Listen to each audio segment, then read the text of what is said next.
Dalawang barko nagbanggaan, kolisyon sa river sa Ho Chi Minh. Dito sa Vietnam to, Ho Chi Minh River oh. Medyo palubog na yung palubog yung bulk.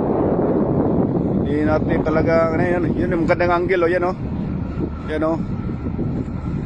Ito yung dalawang barko. KMTC Surabaya. Yung isa hindi mababasa yung pangalan, nakalubog na yung pupa niya oh. Malapit na siya magano pero parang hindi naman.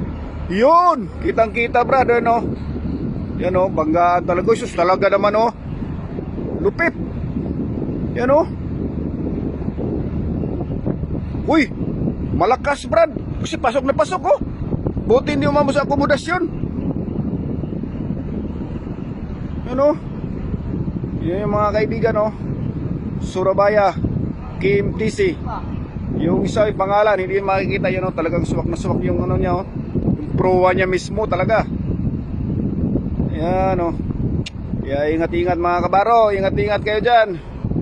Yan si kabaro. Ingat-ingat.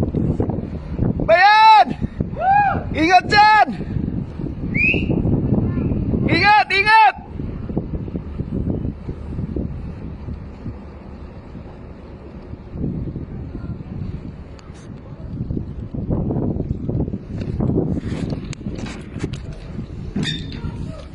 Ha?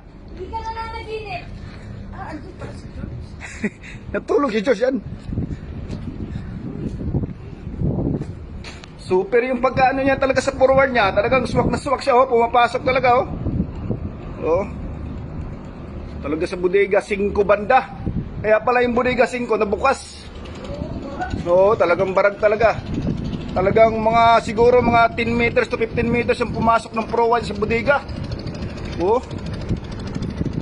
Sus, ayusin. Ingat-ingat mga kaibigan. Tagbot na ng gano'n, kiniklear sa daanan.